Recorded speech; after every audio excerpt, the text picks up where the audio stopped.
No one ever told me, even as a nurse, that the mind, the psychological, mental health, the emotional health has the same drive to keep me in homeostasis, to keep me on a steady. It will take care of itself. I'm worried about this event on the end of October. And there was something inside of me that says, you don't really have to worry about that and take action on that right now. And it pulled me back. You might be expecting this podcast to discuss hot baths, meditation techniques, and breathing exercises. But really, those are only just pressure releases, and they don't fix the true cause. The true issue is a contracted mind. And a contracted mind creates stress, upset, frustration, and impatience. A relaxed mind creates inspiration, connection, fresh ideas, and solutions to intractable problems. We're going to explore how you can relax into presence. This is the Releasing Mental Tension podcast with Rich Life.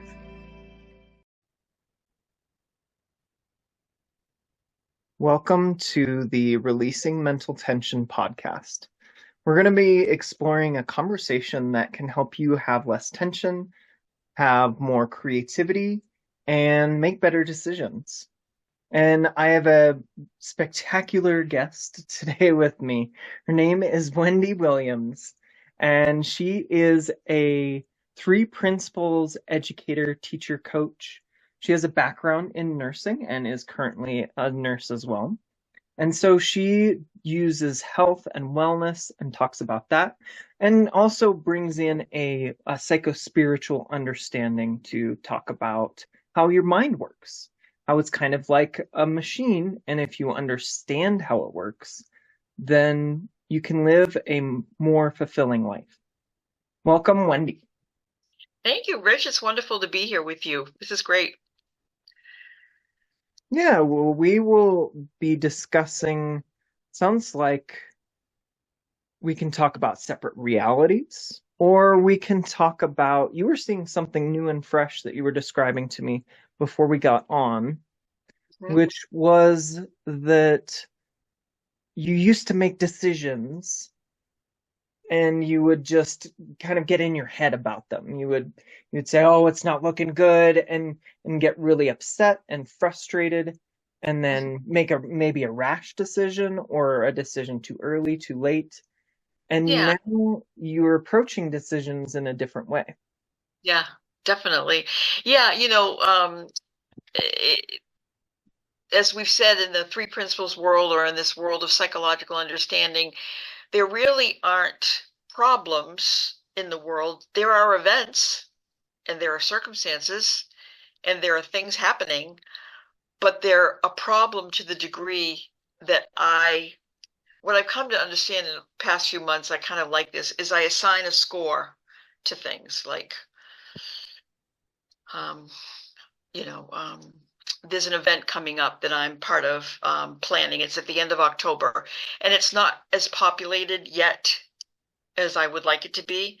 And so I'm feeling like, gee, do you think there'll be that many people that will sign up to kind of push it over the edge to it's a good idea to hold this event and hire a caterer and all that kind of stuff, or should we pull the plug on it?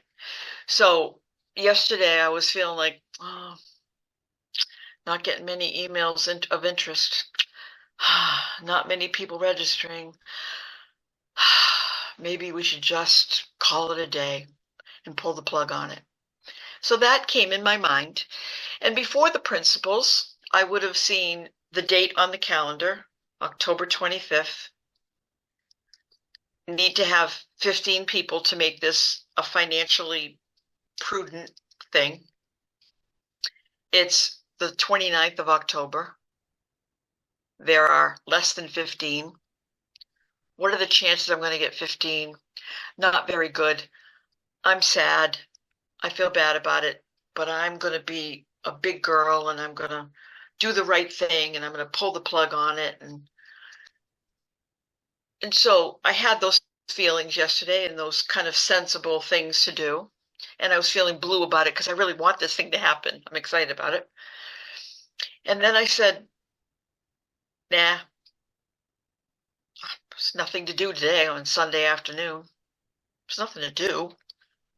There's all these events. There's a calendar.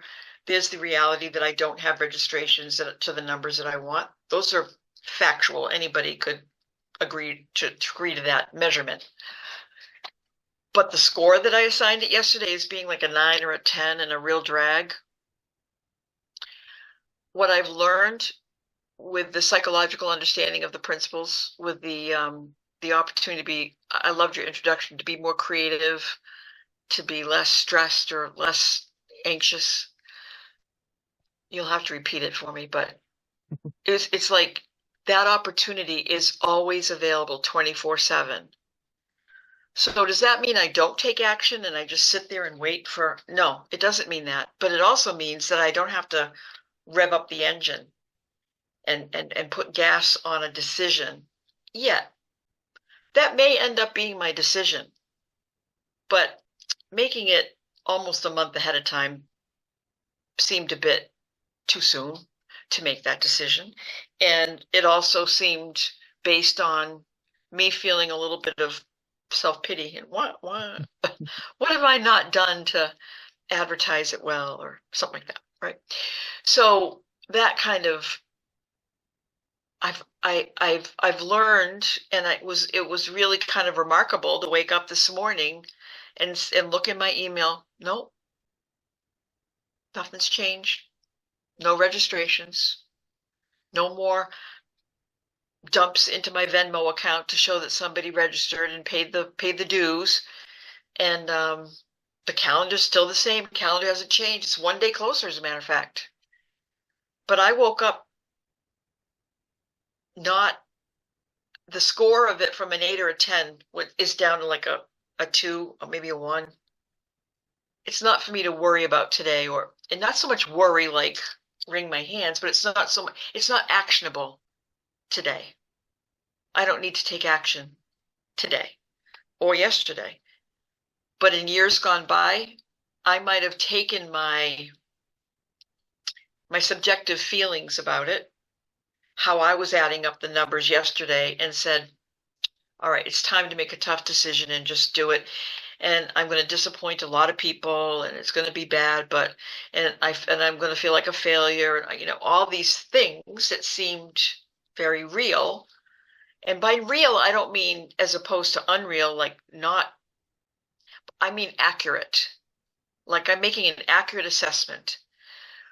And now I know that accurate assessments have a lot going on. Like when I look back and when I was thinking in that kind of downhearted way, was I hungry?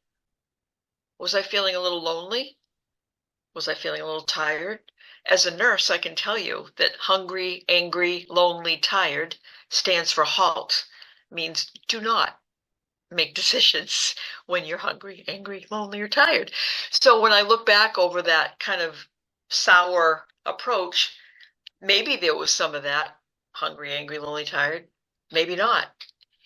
What I've learned is that I don't need to move forward on every inclination that I have and take action. That feelings come and they go, come and they go. Sometimes I think of the life as a roller coaster. Sometimes it's going up and it's pretty exciting and you're getting excited, and then you're getting a little nauseous because you're like, I'm gonna go down on the other side. It's gonna be either exciting or scary, or maybe my hat's gonna fly off and or maybe my glasses are gonna fly off and it's gonna be a disaster. But something I need to worry about. But I don't. Now I just go, I'm in for the ride. I get in that roller coaster and I put the bar down on my lap and I go, all right, let's just do this. So it's just it's a life that's much less concerned with my moment to moment thinking, my hour to hour thinking. I have much more of a of a breathing space between what I'm taking in as my circumstances and what I feel like I need to do action wise. There's just much more of a breathing space. It's just much more comfortable to be me and to live the life that I live. And it's a real joy and a pleasure to be available to other people as a nurse, as a three principles coach and teacher, to share with other people how the mechanics actually work. And hopefully they too will feel that breathing space and life will get a little bit less exciting and upsetting than it used to be too, and more creative, like you said. So that's, that's very fresh for me today. It just doesn't look like it did 24 hours ago at all. Not at all. Yeah.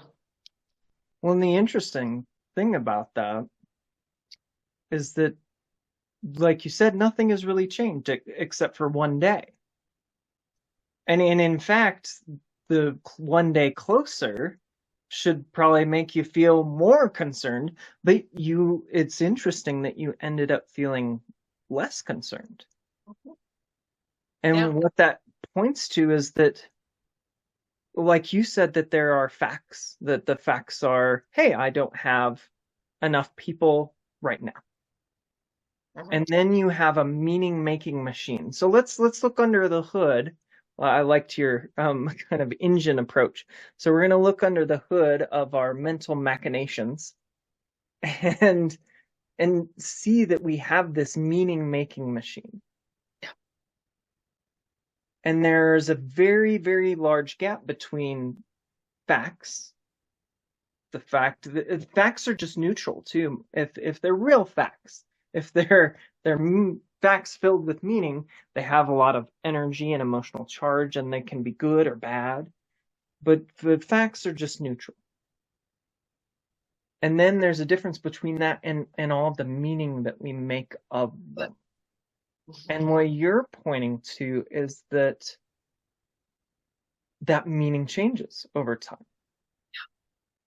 And it's kind of arbitrary. It's just this mental energy that we've created, and it could be influenced by all of these different things, like our state of well-being, or whether we're hungry or whether we're tired. Yeah. And that's so incredible to see, because then you aren't jumping to conclusions. You're not jumping on in an action that isn't necessarily the action that you want to take. That's right. So That's right. you're Or maybe I do want to take it. There could be events where I go, oh, all right, let's go for it. I'm gonna plunk down my, I'm gonna this whatever playing the lottery. I'm gonna put down $100 on this ticket. I might, you know, and then the next day I go, I didn't win anything. We could have used that $100 to go toward the vacation. You know what I mean? Like I could regret something positive too. It's more like that just to know.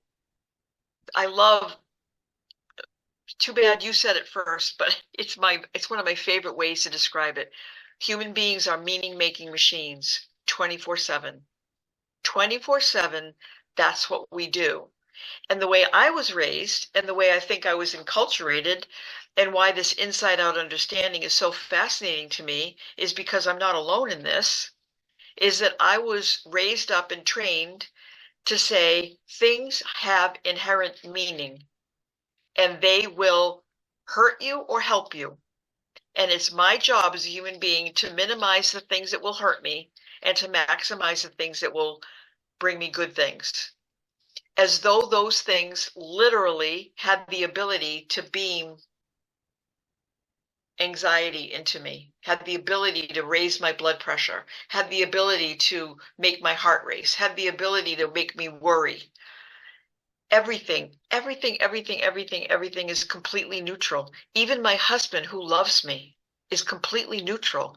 The only thing that makes my husband's behavior or lack of behavior or words or lack of words or actions or inactions upsetting, that's the He has no literal inherent power to make me feel anything except that which I make meaning out of. And that was so fascinating to hear about and to test over and over and over again when I first discovered the principles. And not to be honest with you, I got it within the first 30 minutes. For me, the penny dropped within 30 minutes. I was like, oh, I completely get this. That we are innately healthy and we're meaning making machines. And, some things, like I have an older sister who when you drive with her, like I'm the driver, and she'll be like, oh, okay, all right, okay, I'm sorry, I didn't mean to screech. Oh, be careful.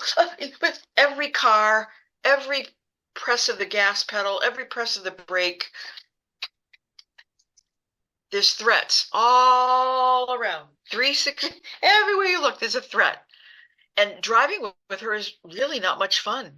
And then there are other people who are in my car who are got their earbuds in and reading their phone and falling asleep. They don't seem to be worried that I'm not going to get them from point A to point B safely. Am I driving the same? I think so. Maybe I do alter my driving when the sister who's skittish is in the car. Maybe I do. I don't know. But there's nothing in life that can make me feel no one and nothing can make me feel anything, anxiety or happiness. Now, can my husband make a lovely dinner and bring me some flowers? Yep. And I could say, what have you done wrong? Why are you being so nice to me? What what's up with you? What'd you do? Overdraw the bank account again? I mean, I could, right? Other people might go, you gave me flowers and you're making dinner. This is so great. You're the best. I love you, honey. Same activity. Now, I mean, obviously there's history and there's background, and he and I know each other well, so I don't want to discount that completely. I'm just trying to drive home the point that everything is completely neutral except for the score that I give it. And I just find that fascinating and so relieving to know that I am not at the whim of activity in the world, that I have some say in my, like yesterday, I was blue and this isn't going to go well and I have to cancel it and I'm not happy about it. But I'm not going to make that decision today. And I didn't say to myself, because it could all change by tomorrow. I didn't get academic on myself. I just know now, it's kind of built in, that I don't have to act on every single feeling I have. I don't have to make everything actionable. And I just probably had some supper and watched a movie and went to sleep.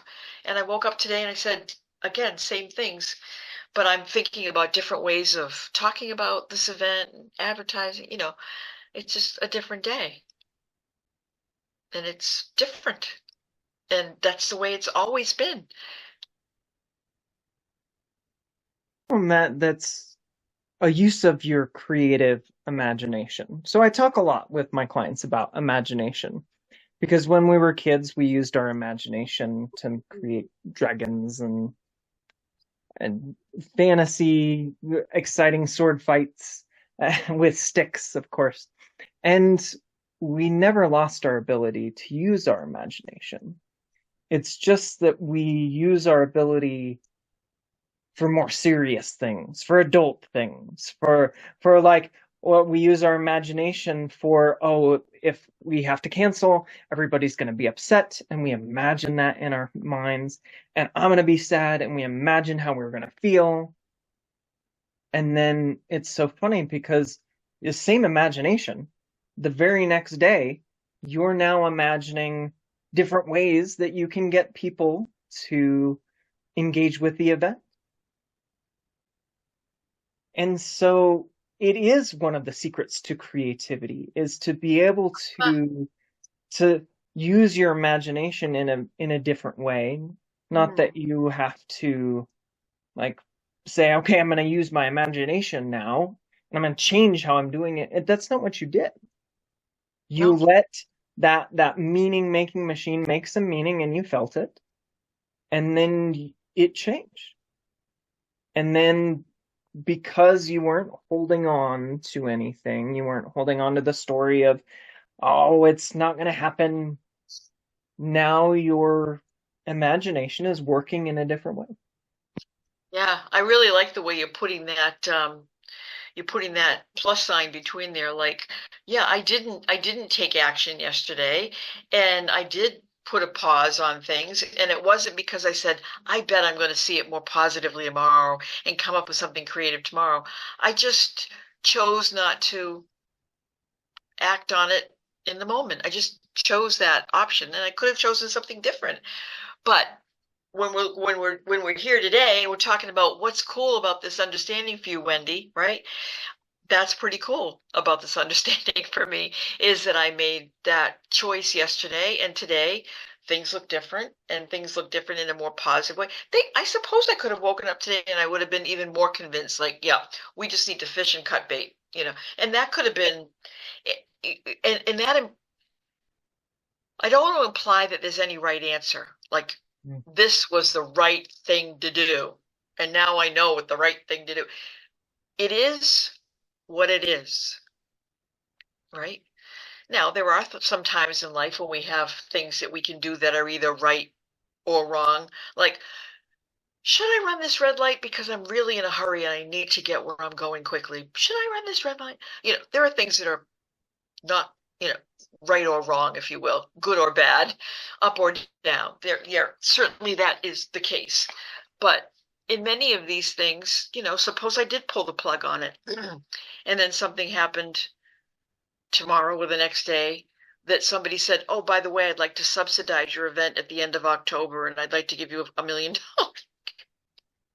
Who knows? Then I'd have to rewind and call everybody up and say, can we please rent the space again? Can we do that? Who knows? I'm just being silly, but I don't know that it's more about my relationship to my thinking rather than the content. This whole thing, this whole conversation on the principles is really about understanding how under the hood works. And it's not about whether the car is going to go to Cincinnati or go to Florida. That's neither here nor there, the content of my thinking.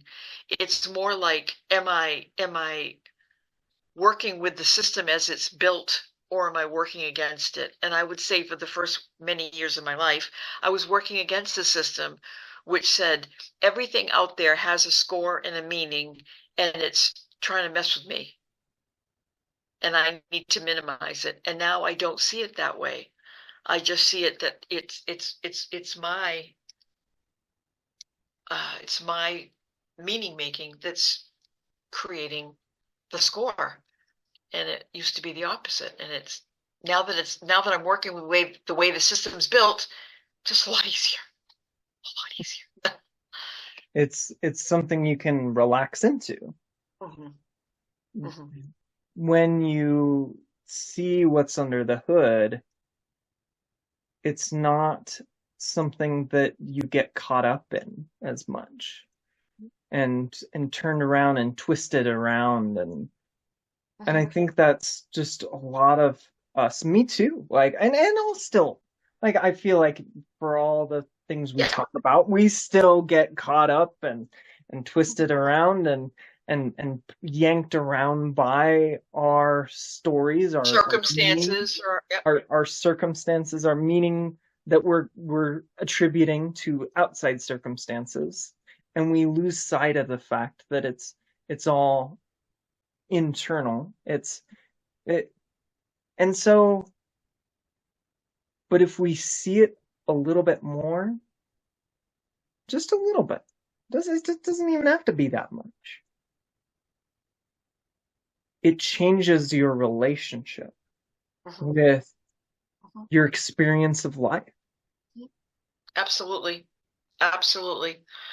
And if my experience of my life is changed and I'm saying, um, let's go back to my husband and the flowers and the food, and I say, why you give me flowers and food? What'd you do wrong? I think that's a relationship changer right there. Do you know what I mean? But it could be coming from my own meaning making machine that's hungry, angry, lonely, tired. That is, I just watched 5 movies where the the boyfriend was a bad guy, who knows, just making crap up. But to just not always take everything that I say in my own head as actionable or accurate, because it is real. Sometimes when people talk in the principles about it isn't real, I'm like, well, it is real. It's my reality, but is it something that I need to take action on? Is it something that's accurate? Like, we say in New England, I bet they say this all over the world, probably. If you don't like the weather, stick around 5 minutes, it'll change, right? So maybe they say that in Mountain Time, but in Massachusetts, we say that a lot. Stick around 5 minutes, it'll change. So I think that my internal weather system's like that too. Stick around a few minutes, it'll change. It's not, it's not 100% all the time. And that's the understanding. And it's just to work with that system rather than fight against it is what I have really learned. And one connection that I've made as a nurse that I'm like, this is just amazing, is I have just been breathing. If you can imagine, in these last few minutes since we've been talking, I've been actually taking in air and expelling. So I've taken in oxygen and I've expelled carbon dioxide. And I actually did have lunch about an hour and a half ago. And I had a couple of glasses of apple cider. And I think my kidneys are probably making urine out of that liquid. I think. They are. And I'm pretty sure that my lungs took in just enough oxygen for me to be able to think and make sentences, and breathed out enough carbon dioxide so that I'm not keeling over from being poisoned by two. And I think that my lunch is being digested. I think so. Now, I'm being silly, but you get the point. We do not have to think about our body always moving us toward what we call in nursing homeostasis, an even keel. The body is always going, oh, she ate too much fat. We're going to have to, do something. I don't know what. The liver is going to be taxed because she put too much fat. So put a little bit more in the liver today than we did yesterday. And boy, there's a lot of sugar in that fluid. She just drank all that all that cider. I wish she drank a little bit more water. And so I'm going to remind her. I don't. But my body's always, I think of like a pilot's light. Like a pilot's, like keeping the plane steady, right? No one ever told me, even as a nurse, that the mind, the psychological, mental health, the emotional health has the same drive to keep me in homeostasis, to keep me on a steady. It will take care of itself. I'm worried about this event on the end of October, and there was something inside of me that says, you don't really have to worry about that and take action on that right now. And it pulled me back. And I overrode that all the time. Overrode it. That would be like me saying, I don't know, let me go get one of those finger things like they have at the hospital, make sure that I have enough oxygen. I need to make sure I have enough oxygen. I know I don't have any lung diseases, but I need to make what? Oh, it's gone down below 90. Okay. Like I don't have to do that. And if I did do that, people would take me somewhere, say, she needs some help. Okay. She needs some help. So there's something wonderful to know, like, oh, because I was raised to say, I'm anxious about this. Well, why are you so anxious about this event, Wendy? Maybe you're just worried about when you were 10 and your mother didn't give you a toy. Maybe that's why you're full of anxiety. Like we go back and analyze and look at these things. We don't, it's working 24/7, just like my lungs and my air and my belly and my kidneys are working 24/7. Unless they're not, sometimes I can have a kidney infection. Sometimes I can have a cold and I don't have enough oxygen. I feel like I need more air. And sometimes my thoughts, like you said, can we get pulled around? Yeah. Can we come off the beam? Absolutely. I can have a cold of my psychological system. Absolutely. but it doesn't take me down. I've lived through every cold I've ever had. None of it's taken me out. I'm still here. Every psychological difficulty that I've ever had, every painful moment I've ever had, I'm still here. I'm smiling. I'm talking to you. I have a roof over my head. I have Zoom on my laptop. Whatever I've done, it's okay because I'm here today. It's just amazing to me. I love this stuff, if you can't tell.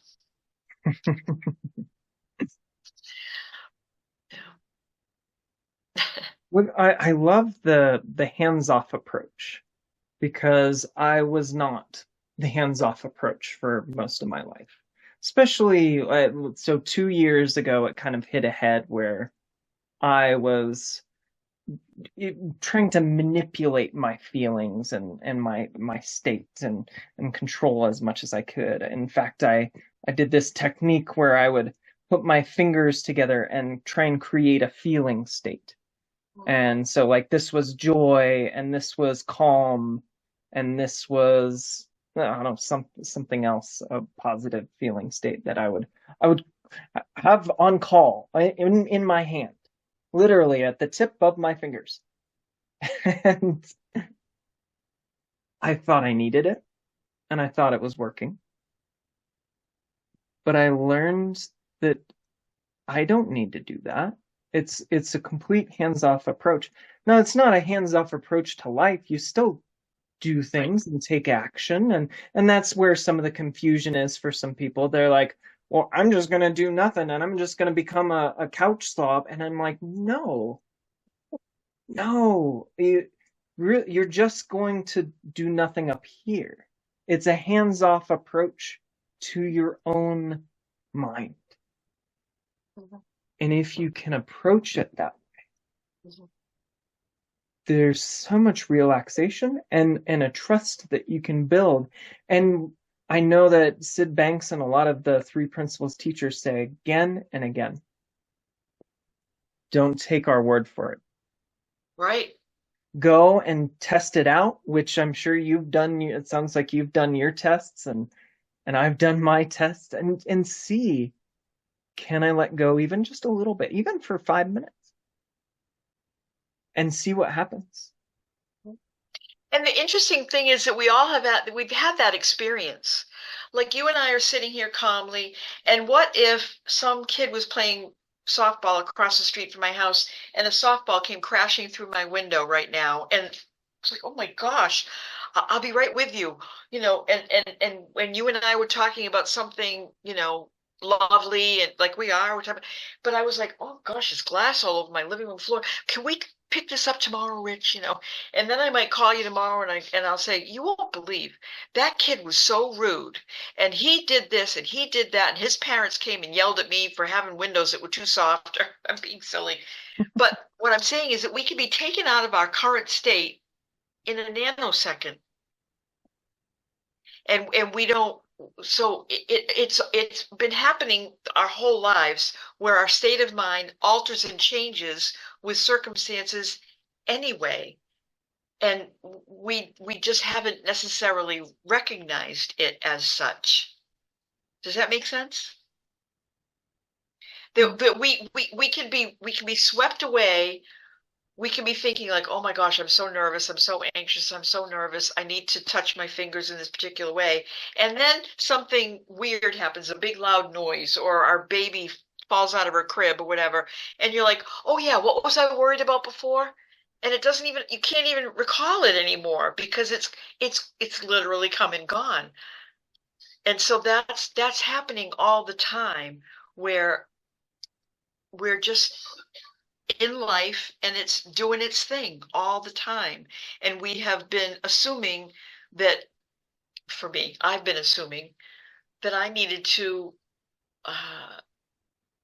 that I'd be like an elephant. I would never forget. If I was upset and worried about something and so the baseball came in and I had to clean up the mess, I would come back and go, oh yeah, I was really mad about whatever we were talking about. It would be really hard to resurrect that again because my state of mind had changed. Things had changed. And so I just find that fascinating as well. And that I go with the flow, whatever the flow is. clean up a mess or keep going on a Zoom call, you know? The interesting thing is too is we can pick it back up, right? We Innate. always have the ability to pick it back up and when once we've dropped it. Yeah. But I've found that you don't have to. Like there was a time that I was stressing about something. It was probably my mother-in-law who I'm stressing about. She's in a lot of care right now and she needs a lot of help. And then before bed, went to bed with that in my head. And then in the morning, I just didn't pick it back up. Mm. And we have that opportunity all the time. Like you said, our mind changes and fluctuates in an instant, and it can be thrown off center maybe, but it can find center in an instant as well. Yeah.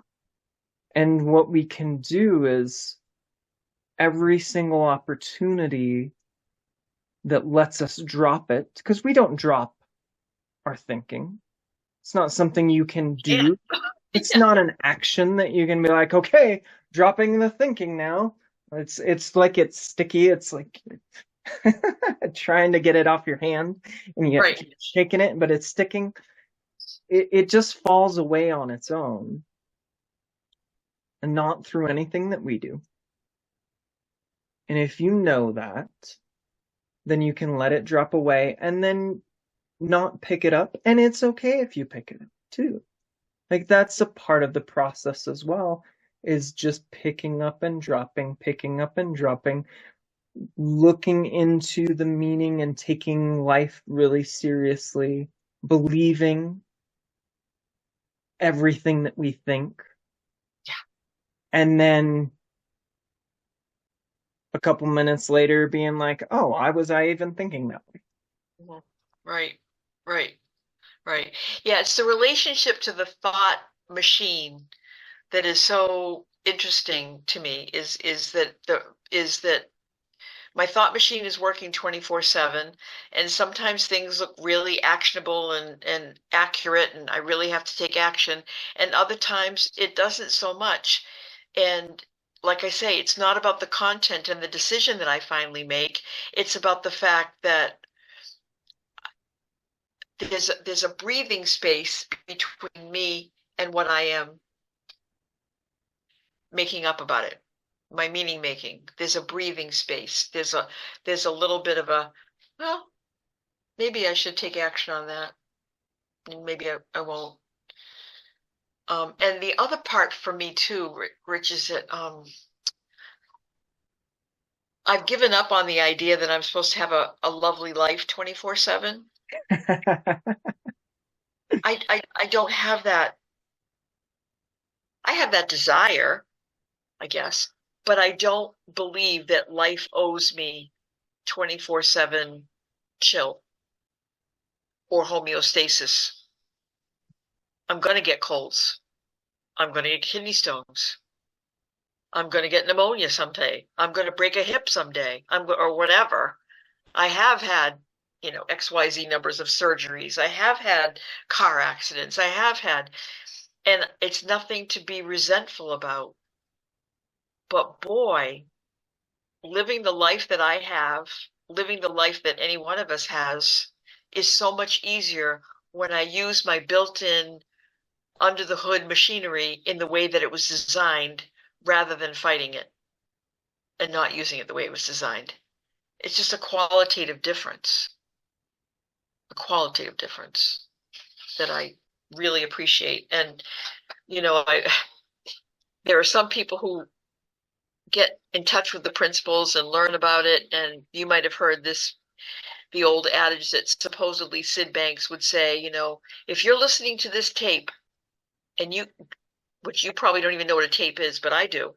If you're listening to this tape in your cassette tape in your car and you get a good feeling, listener, pop the tape out and throw it out the window. You're done. You don't need any more talks with me. You don't need any more tapes from me. You don't need to go any more classes or take any more webinars or go to any events. You're all set. And I bet there are millions of people, probably hundreds of thousands anyway, if not millions of people, who have done that. And then there are people that I call the nerds, and I'm one of them, happily, who keep reading about it, thinking about it, talking about it. It's sort of like if a person goes, look at that night sky, it's so beautiful. Oh my gosh, my breath is taken away with how gorgeous the night sky is. And then Wendy stands next to me and I go, I know, that's the Big Dipper. And in another month, it's going to be 5 feet to the right if you go out to the night sky at 9 o'clock, and it's going to be this. Like, there are people who study the stars, who study, and know intricate details that are like, I just want to enjoy a pretty night sky. Okay, girlfriend, could you just be quiet about the science behind it? Who cares? I'm one of the people, the principals, who really loves the science behind it, or the teaching of it, and helping people and pointing people to it.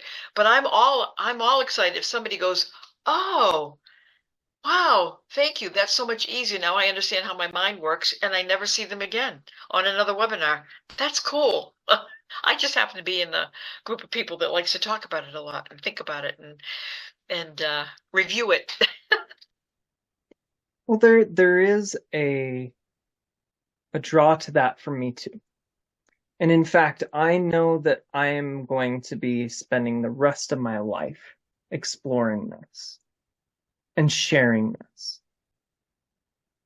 And what you can see is that he talks about there are infinite levels of consciousness.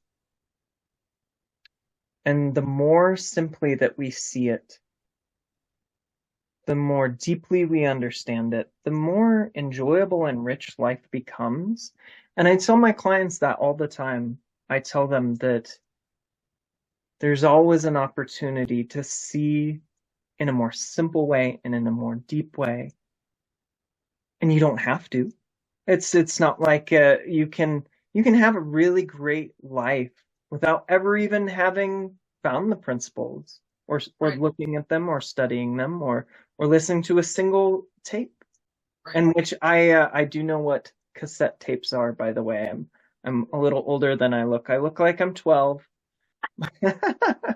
I it was phasing out. I Yeah, remember it yeah, phasing to yeah, CDs.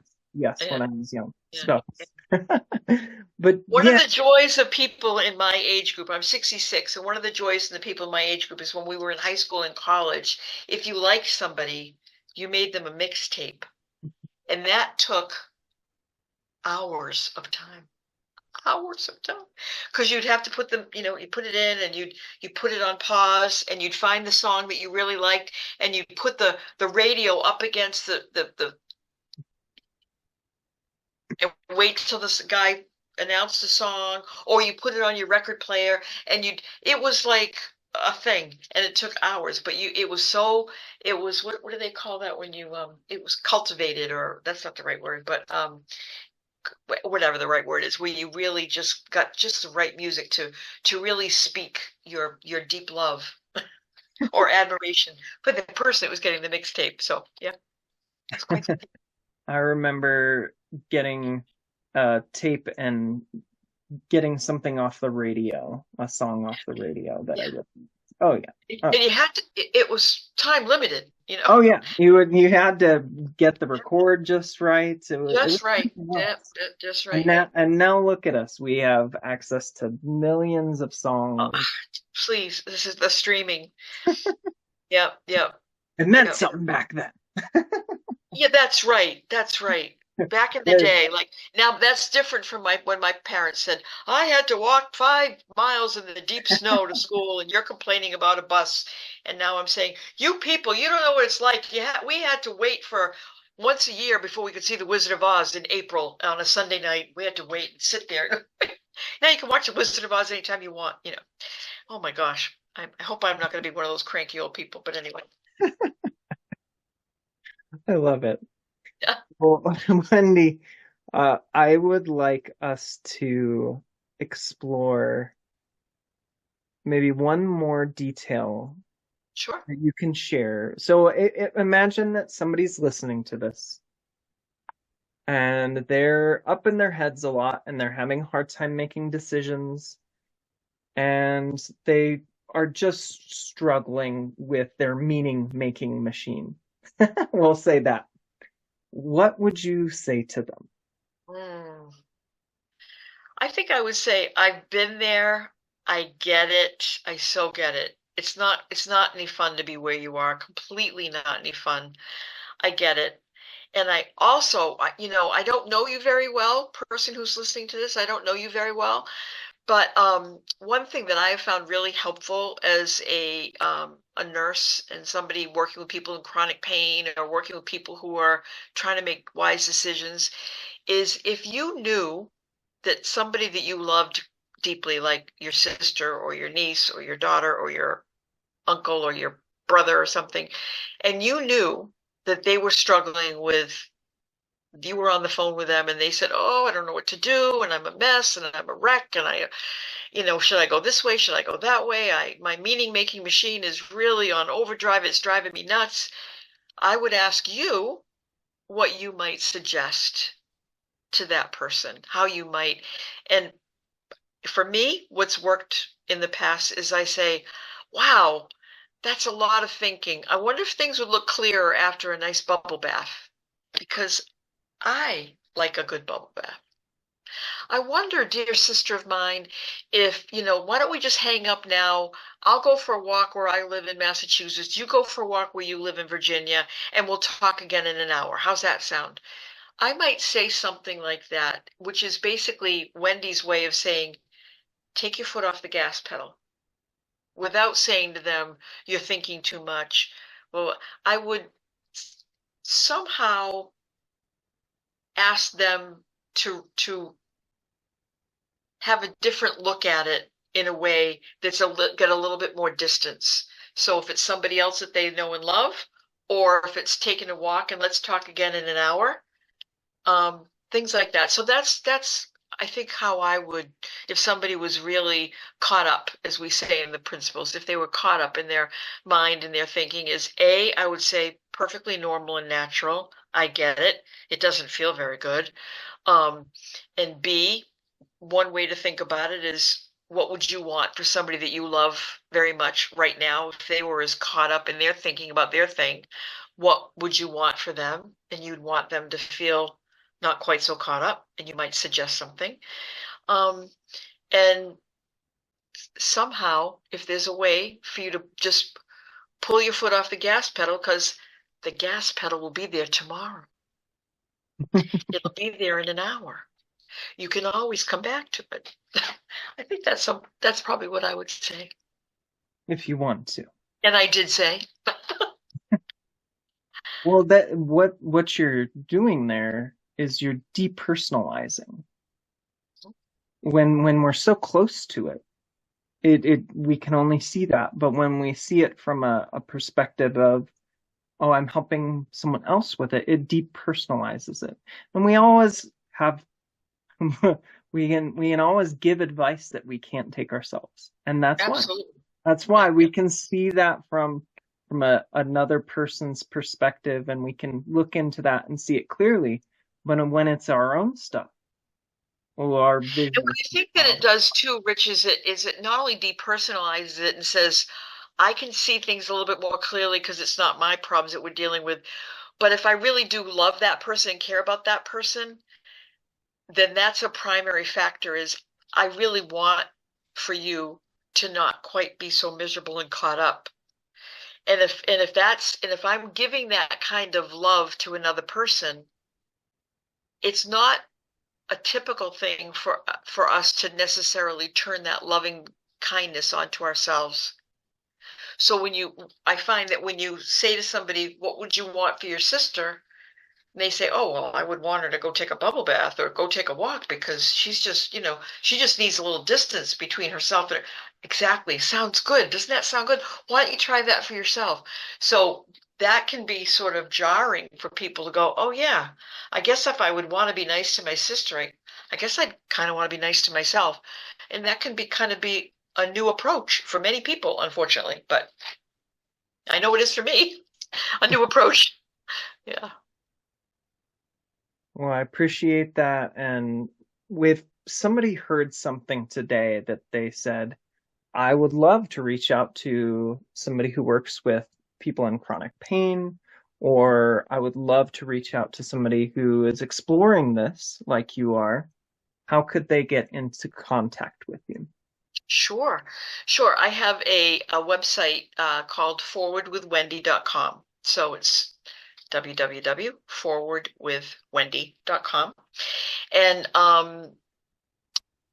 so you're welcome to go there, and there's ways to reach out to me there. And pretty soon I'm going to be having a podcast for registered nurses who are feeling a little bit under the weather and it's and overwhelmed. Our healthcare team on the front lines, guys, they're suffering between what's gone on with the pandemic and the workplace. Is just a lot have been going on the last few years, and the amount of people leaving the profession way earlier than they ever thought they would is higher, and they're sad and miserable. So I'm working with another nurse and a therapist. We call ourselves two nurses and a therapist. Clever, don't you think? And we're going to be having a podcast pretty soon for nurses on the front line who are feeling they're thinking a bit more than they need to, and we're just hopefully going to shine a light on this breathing space that we've been talking about for the last hour or so. But that's not up yet, but that will be up soon. Probably, maybe by the time you broadcast this, because it's very close to being put up. But two nurses and a therapist is one way. But by all means, I work with all sorts of people, not just healthcare providers. So forwardwithwendy.com. I love it. And it's like two turntables and a microphone, two nurses and a therapist. Two nurses and a therapist. There you go. I'm going That's to right. add that to the show notes. Perfect. If it's a little bit after, I'll just update it. So Okay, great. Oh, thank you. I appreciate that. Great. Cool. thank you, Wendy. I appreciate your time today. Yeah, this is great. I appreciate you. Thanks so much for doing this. This is a great service you're providing. I appreciate it. This is the Releasing Mental Tension podcast with Rich Life.